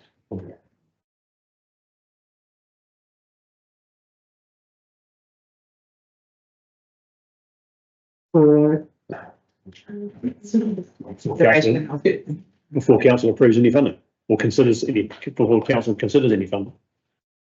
And just Sarah, on the top line, it should be will, not with.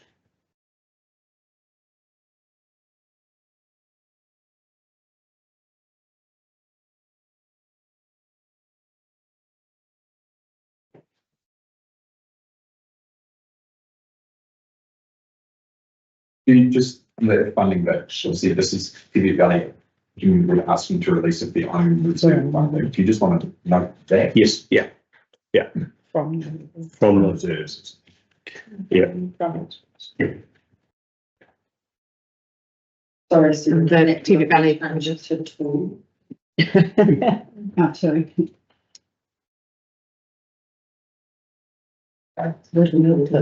So from the Teviot Valley reserves. Yes. Yeah. I'm going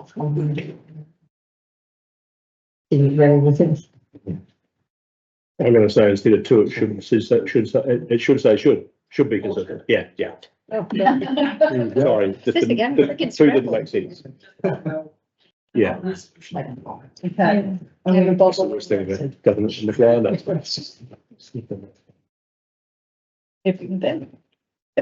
Okay, so recommendation that the council A receives a report and accepts the level of significance, and B notes that the work on the Teviot Valley Community Plan is underway and the outcome should be considered by the Teviot Valley Community Board before council considers any funding from the Teviot Valley reserves.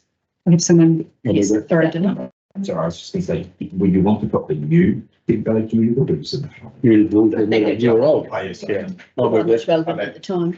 Okay, and we have a mover? Yeah. Stuart and Cheryl seconder. All those in favour? Against? Carried. And I think it's important to note that we're not trying to pick on the Teviot Valley Community Board, but just with a number of plans currently underway, I think it's appropriate that those be completed so that the outcomes of those can be considered in any future thinking about what might be required, as opposed to saying a flat, no, we don't think that you should have a plan, just that the plans currently underway should be feeding into whatever might come next. And that there's potentially going to be a new board that may have a different view on it. Yeah. Yeah. Thank you. Thank you. Okay, we'll move on to item number 25.12.7, and we're actually referring to the handout that we got. That is our completed report. Nick. Yes, thanks, Sally. This is probably my shortest report I've ever written, but unfortunately, due to a fault on my part, the report became even shorter. Just in writing report, text, I put in this text that I could see, the authoriser could see, but the two particular fields did not pull through the final report. So the areas that were missing were the background and the financial part of it. So I'll just quickly talk through and to make sure we're on the same page. Yeah, so the purpose of the report is to consider using economic development reserves to fund temporary development activity in the next financial year. The recommendation is receiving a report and approving the use of $10,000 of those reserves There are currently $67,000 of reserves available. And essentially the background, so as Dylan just alluded to, the group manager, community vision has been seconded to the New project, so that GM roles actually been backfilled, Louise and myself. So with me taking on a little bit of extra workload in that space, I'm seeking to use those reserves so to continue my BAU work by bringing in a bit of extra support to temporarily help keep that going. So that's essentially about what it is. Obviously, with the financial side of it, due diligence checking with our finance team that would meet the criteria for using those reserves, and that's really what brings me here today. Happy to take any questions. Any questions, councillors? Was just using 10,000 of that. Yeah, but I guess to note that, hey, obviously if we don't need it, we won't use it. But rather than.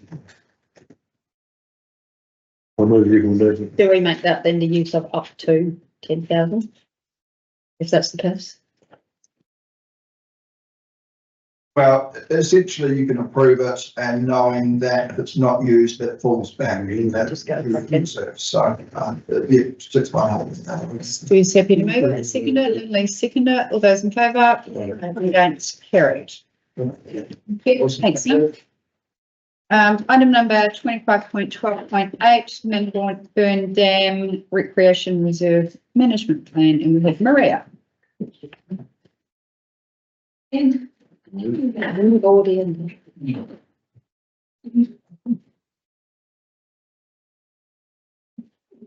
Welcome back, David. Yes. Overhead. Is it? Oh, he's a coming for me. Oh. Yeah. That's a shit job of the parks though, eh? Those trees are terrible. The trees are rubbish, the pool's good. Roller coaster of emotions. Okay, so we're talking about the Metabaron Dam. Today I'm presenting the final reserve management plan for, hopefully for adoption. This follows the Vincent Community endorsement on the 9th of June, where it was recommended that council adopts the plan under its reserves at delegation from the Minister of Conservation. This is the first formal management plan for the reserve. It's been shaped by the community, by community input, including over 70 submissions and presentations at the April board meeting, and developed in line with section 41 of the Reserves Act 1977. A few things to note. Just as I was looking at it just now, I've noticed that the formatting is mucked up on page 134 and 135.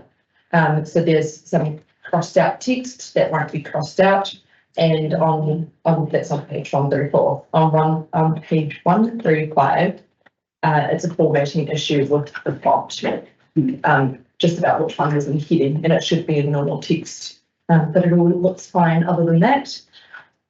The other thing to note is we've since corrected some inconsistencies with the dog policy.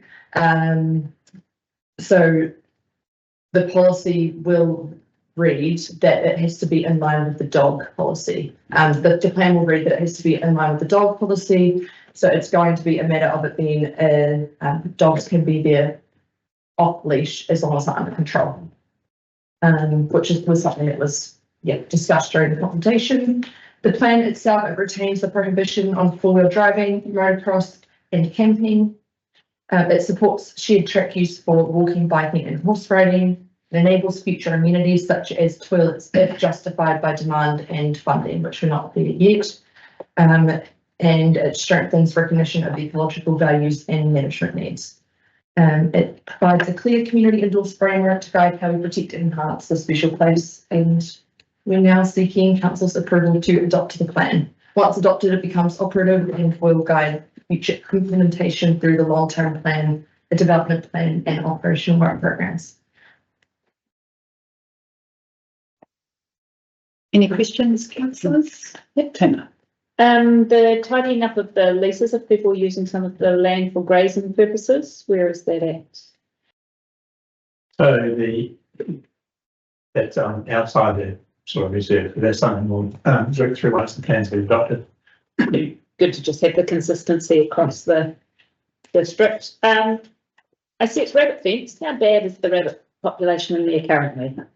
So we haven't had regular people rabbits over the last 3 or 4 years. So I think we happened to night shoot a month or two ago, and there was 4 rabbits and 8 possums on it. So that's pretty low.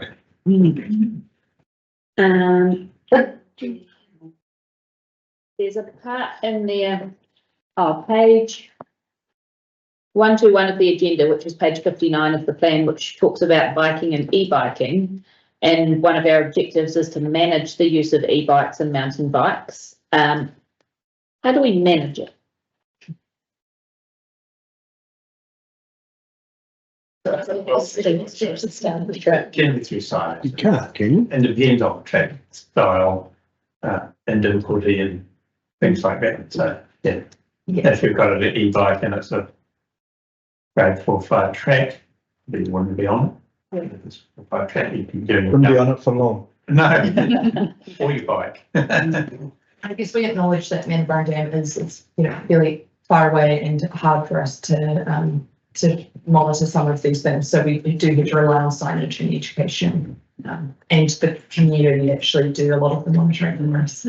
That says people's ability usually sort of fed out pretty quick as well. Hopefully not on our own. There's a few passionate people about it. Anyway, so I'm sure they'll manage it. Yeah. And there were 2 things that I really wanted to push. One is there was some talk at the bottom of page 25 of the policy, which is page 87 of the document, that a formalised playground facility could be developed depending on demand and funding. Please don't. I don't know that we need to have a playground in every reserve. It's quite nice to just have an open space for imagination. It was a playground, didn't it? It is, yeah. And the other thing I really wanted to highlight was for all of our equestrians who are feeling very unloved by this council, you can drive there in your truck and your horse float and you can park up, and there is a lot of land that you can ride on our reserve. And there were only 4 rabbits there at the last shoot, so hopefully there are not a huge amount of rabbit holes. So fill your boots, equestrians. Lower Manabara Reserve. Any other questions? No. Okay, so we will move that report be received and B, approve the Manabara Dam Recreation Reserve Management Plan 2025 under delegated authority from the Minister of Conservation. I'll move that, and can I have a seconder? Sarah, thanks. All those in favour? Against? Carried. Good work. We will move on to the Central Otago Council Tree Policy Renewal.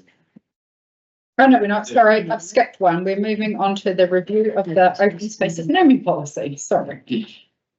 Okay, this follows on from our conversation on the 28th of May, where we had a workshop on the provisions related to dual naming in a mana, partnership. What we heard in the workshop is that dual naming will only apply to a small number of spaces, but where it is used, it makes a powerful contribution to place identity. We also heard that mana whenua often signal early in a project about whether a name might be appropriate, so the process should remain flexible and responsive. As a result, several refinements have been proposed to give this body the flexibility whilst also exercising guardianship over the taonga that these names are. So these are adding the word generally to clarify that Te Reo names will generally be listed first in dual names, but retaining flexibility over the application. Updating the policy flow chart to say, consider inviting mana whenua to propose a Te Reo name, understanding that we would not approach Ōkaha for a gifted name that we didn't intend to use. Reinforcing that names must be unique across the district, clarifying engagement processes and when council may seek additional suggestions, and strengthening the section on commemorating individuals. So the use and purpose of the space now needs to align with the story being told, and not just the contribution of the person, which was, I guess, one of the key parts that we were wanting to get out of this review. These changes do not shift the overall intent of the policy, instead they help us use it better.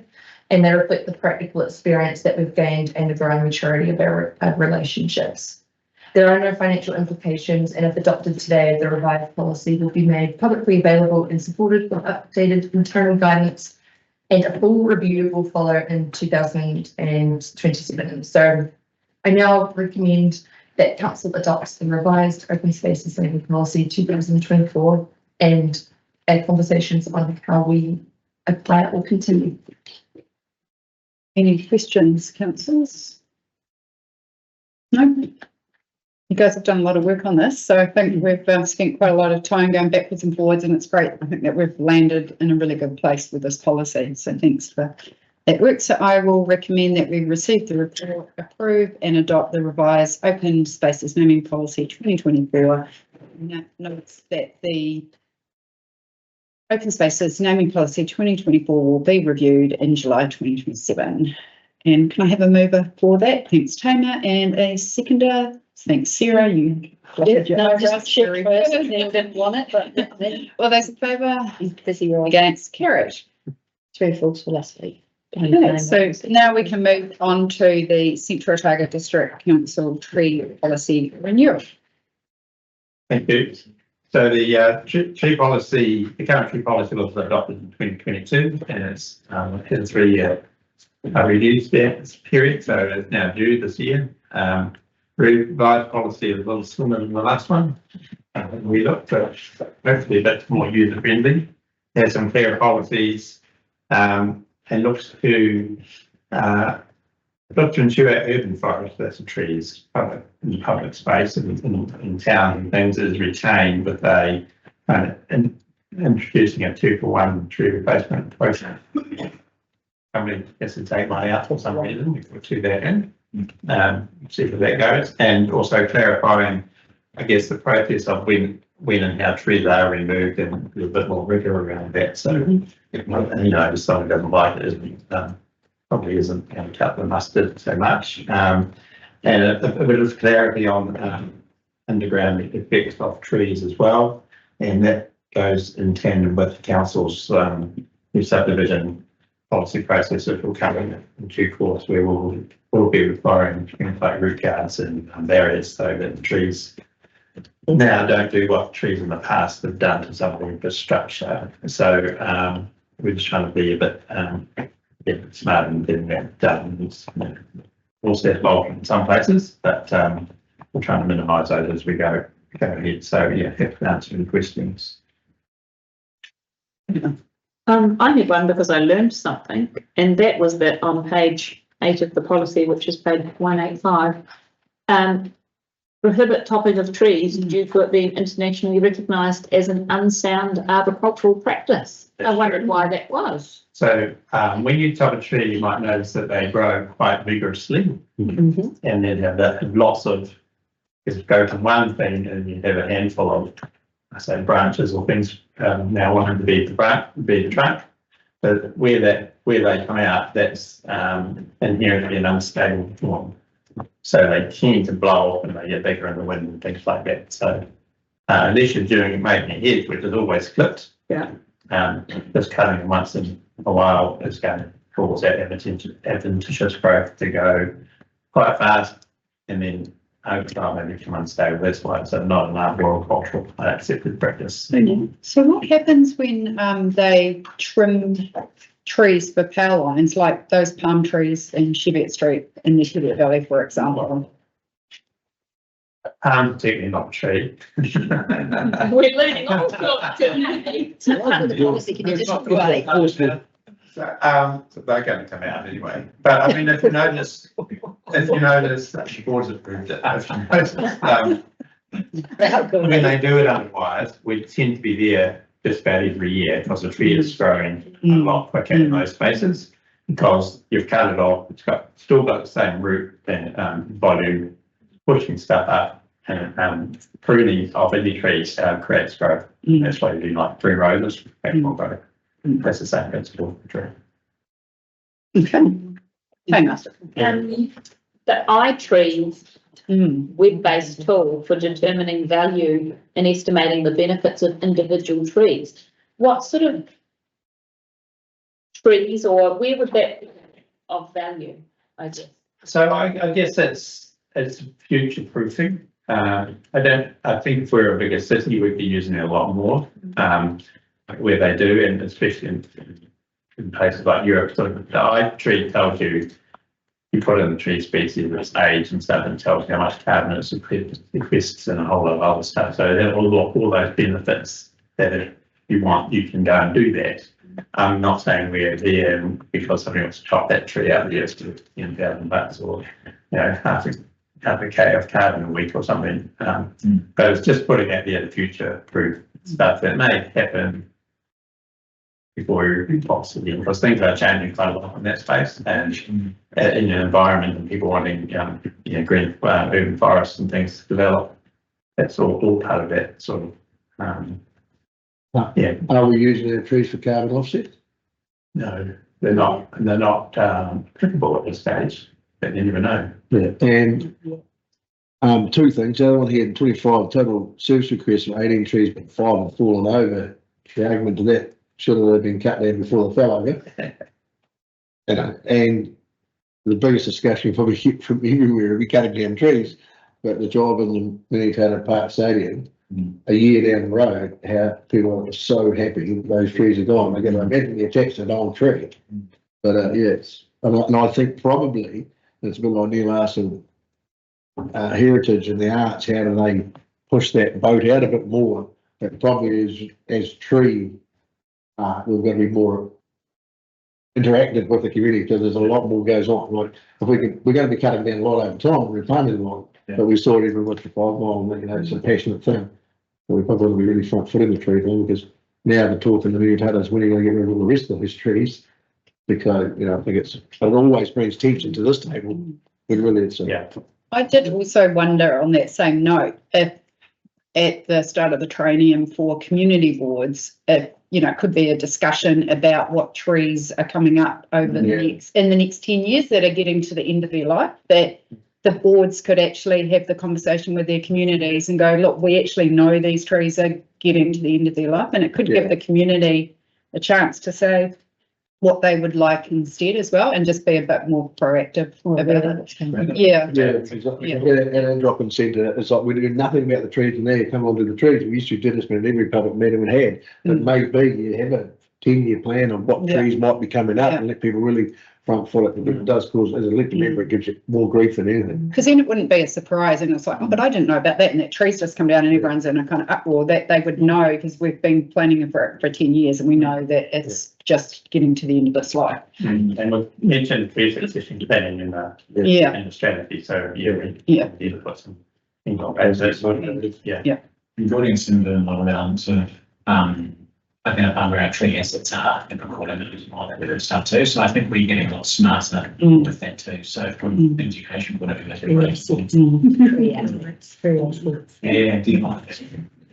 we got that. The tree hanger. Non-valued asset, but none of the tree eyes, but environmental. Okay, so in that case, we will receive the report and accept the level of significance, and B, adopt the Central Otago District Council Tree Policy 2025. And Stu's going to move that, and Cheryl's going to second it, and all those in favour, against, carried. Right. Do we want to? Should we just do this one as well? Yes. Yeah. So we will do 25.12.11. Moana High Riverside Park Stage 2 ramp. Thank you. So as council will be aware, the Kaimoana Hei Riverside Park project's been underway for a little while. We're currently getting 2/3 of the way through stage 1, and we complete stage 2, which will be the ramp down to the river and etc. Require some additional investment. The report went to the VCB at their last meeting, and they've recommended that 400,000 come out of the Reserve Contribution Fund Vincent to see this project completed. And answering questions. Any questions? Sounds like an addition. I think it was quite a line and line. Why would I just be walking? That's what I thought. No, I know like high mountain. I hire some place. So if they're asking for 400,000 to complete stage 2, they got the funding for stage 3. So stage 3 has been, I guess, part is, and will be part of the play strategy, which will come back through the next LTP process. And for they want to go through with that and not at that stage. Essentially, programs. Yeah, large program. So essentially, no, there's no funding. No funding in this LTP for that. Yeah. I'll just clarify, the ramp is the bit that goes off the end of Target Street down to the lake, not the lake, it's Lake Roxburgh. The lake, yes. Legally, it's Lake Roxburgh. Not here, so is that? People don't care, it's like what the report It is. could be a dead if you. Go to the water's edge. Thank you. Oh, that's nice. Would be good for the site plan to be in the report. Oh, thanks. But I found it, that's all right. And the name. I thought name is in the report. I didn't say that. Appropriate more to go. I think it's worth too acknowledging how much of that funding has come from other sources. That council, that trust has been very active in sourcing funds that aren't from council being put on there. Yeah. Great job. Yeah. Any other questions? Oh, Lindley, you would like to move it? Okay, so Lindley's going to move A and B. Do we have a seconder? Thanks. Ian, all those in favour? Against, carried. Thanks. Gentlemen? Yeah, we've got a. So what's the menu here? Thank you, Sarah. We will now pause for lunch.